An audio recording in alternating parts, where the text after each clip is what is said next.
Shalom sahabat Alkitab, marilah kita memulai hari ini dengan perenungan akan firman Tuhan.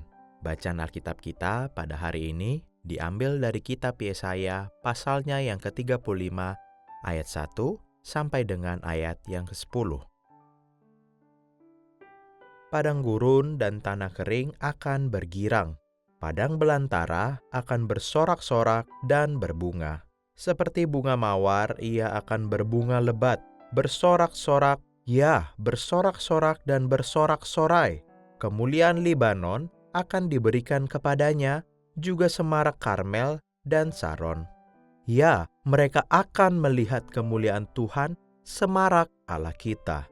Kuatkanlah tangan yang lemah, dan teguhkanlah lutut yang goyah.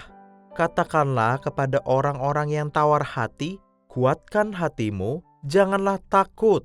Lihatlah, Allahmu akan datang dengan pembalasan, dengan ganjaran Allah. Ia sendiri datang menyelamatkan kamu.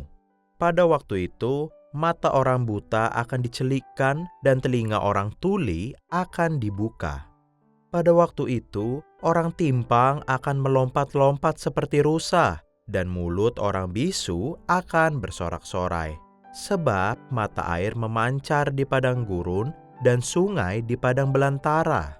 Tanah pasir yang hangat akan menjadi kolam, dan tanah gersang menjadi sumber-sumber air. Di tempat serigala berbaring akan tumbuh gelagah dan papirus. Di sana akan ada jalan raya yang akan disebut Jalan Kudus.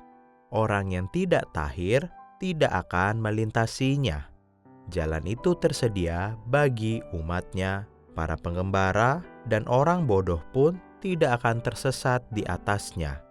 Di sana tidak akan ada singa, binatang buas tidak akan melewatinya, dan tidak akan ditemukan di sana, tetapi orang-orang yang ditebus akan berjalan di sana. Orang-orang yang dibebaskan Tuhan akan pulang dan masuk ke Sion dengan sorak-sorai.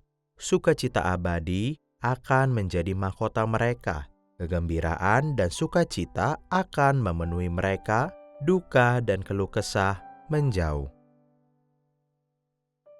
Sahabat Alkitab, dalam bukunya Man's Search for Meaning, Viktor Frankl menceritakan pengalamannya sebagai penyintas kamp konsentrasi Nazi. Ia bukan hanya seorang psikiater yang mengamati penderitaan manusia dari luar, tetapi seseorang yang mengalaminya secara langsung ketika hampir seluruh aspek kehidupannya dirampas: kebebasan, keluarga, dan rasa aman. Di tengah kondisi yang sangat ekstrim itu, Frankl menemukan satu hal yang tidak dapat diambil oleh siapapun, yaitu kebebasan batin manusia untuk memberi makna pada hidupnya. Ia menyaksikan bahwa bahkan dalam penderitaan yang paling gelap, manusia masih dapat bertahan bukan hanya karena kekuatan fisik, tetapi karena harapan. Harapan yang membuat hidup tetap memiliki arti meski keadaan tampak sepenuhnya runtuh. Dari pengalaman itu, kita melihat sebuah kenyataan yang dalam bahwa manusia bisa berada di titik paling rapuh tetapi tetap merindukan kehidupan sungguh hidup. Bukan sekadar bertahan, tetapi kembali memiliki makna, arah, dan daya untuk berjalan lagi. Yesaya pasal yang ke-35 berbicara ke dalam situasi seperti ini.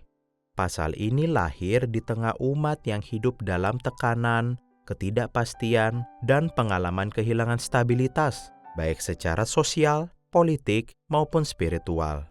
Dalam kondisi seperti itu, Allah menyatakan janjinya bahwa padang gurun dan tanah kering akan bersukacita dan berbunga.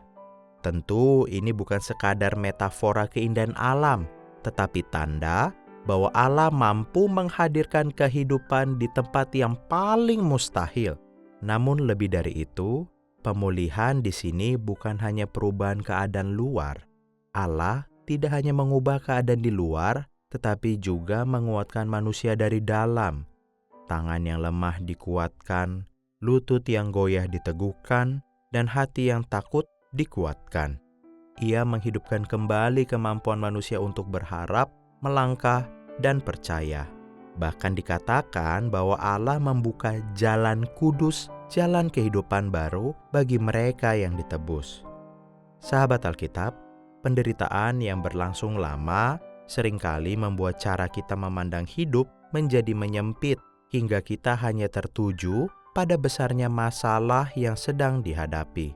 Namun kita diingatkan untuk tidak membiarkan penderitaan merenggut pengharapan yang Tuhan letakkan di dalam hati kita. Sebab pengharapan itulah yang menjaga hidup tetap memiliki arti, bahkan ketika segala sesuatu tampak runtuh. Karena itu, marilah dengan rendah hati menyambut uluran tangan Allah yang menolong dan memulihkan. Tak perlu ragu untuk bersandar kepadanya, dan ketika kita telah dikuatkan, kita pun dipanggil untuk turut mengambil bagian dalam karya pemulihan itu. Memegang tangan sesama yang hampir menyerah dan berjalan bersama mereka sambil berkata, Tuhan tetap menyertai perjalanan kita. Mari kita berdoa. Tuhan yang penuh kasih, terima kasih karena Engkau tidak pernah meninggalkan kami, bahkan saat hidup terasa seperti padang gurun yang kering dan penuh beban. Ketika hati kami lelah, takut, atau kehilangan harapan, kuatkanlah kami kembali. Tolong kami untuk tetap percaya pada pemulihan yang Engkau sediakan.